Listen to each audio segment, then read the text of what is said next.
కారం రంగు రుచితో ఉంటుంది. ఆచి మిరపపొడి అదరగొట్టే కారం రంగు రుచి. పరవళ్లు తొక్కుతూ కళకళ్లాడే కొల్లేరు వెలవెలబోతోంది. ప్రకృతి రమణీయతతో అలరించే మంచినీటి సరస్సు కాస్త ఇప్పుడు ఎడారిని తలపిస్తోంది. కొల్లేటిపై ఆధారపడి జీవించే మత్స్యకారులు ఉపాధి కోల్పోయారు.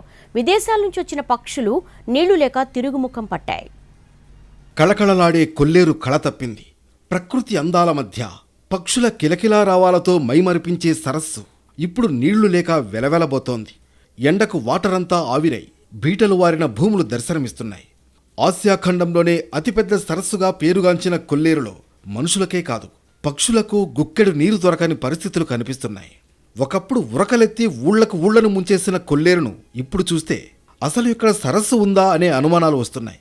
గతేడాది వర్షాలు భారీ స్థాయిలో కురిసిన కొల్లేరులో మాత్రం చుక్క నీరు నిలవలేదు. 77,138 ఎకరాల విస్తీర్ణంలో ఉన్న ఈ సరస్సుకు సుమారు 60 మీడియం, మైనర్ డ్రైన్లు, చిన్నా చితకా కాలువల నుంచి 10 టీఎంసీల నీరు ప్రతి ఏడాది చేరుతుందని అంచనా. అయితే వచ్చిన నీరు వచ్చినట్లే ఉప్పుటేరు ద్వారా సముద్రంలో కలిసిన 5-6 టీఎంసీల నీరు కొల్లేరు సరస్సులో నిల్వ ఉండేది. కానీ ఆ లెక్కలన్నీ పేపర్లకే పరిమితమని ఇప్పుడున్న పరిస్థితిని చూస్తే అర్థమవుతోంది.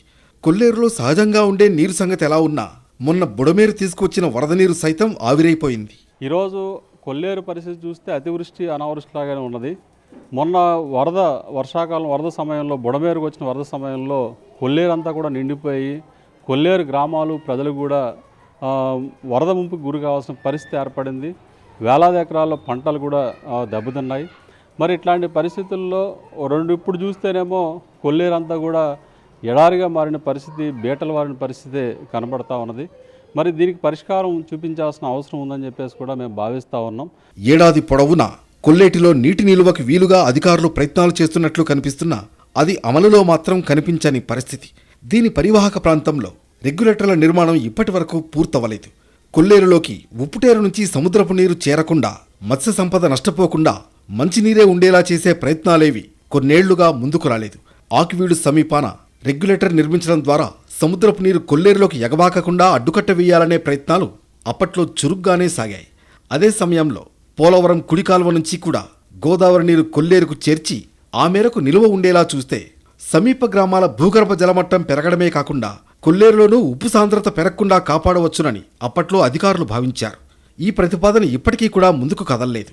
అనుకున్నవన్నీ ఆచరణలోకి వచ్చి ఉంటే దాదాపు 4 టీఎంసీల నీరు అలవోకగా సుమారు 56,000 ఎకరాల విస్తీర్ణంలో ఏడాది పొడవునా నిల్వ ఉండేదంటున్నారు స్థానికులు.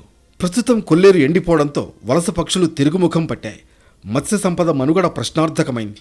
ఉన్న నీటిని కొందరు సైక్లింగ్ చేసుకోవడమే తప్ప దిగువ కొల్లేరులోకి నీరు వదిలే పరిస్థితులు లేవు. ఇప్పటికైనా ఉప్పుటేరుపై రెగ్యులేటర్ నిర్మించేలా చర్యలు చేపట్టాలని స్థానిక రైతులు, మత్స్యకారులు కోరుకుంటున్నారు.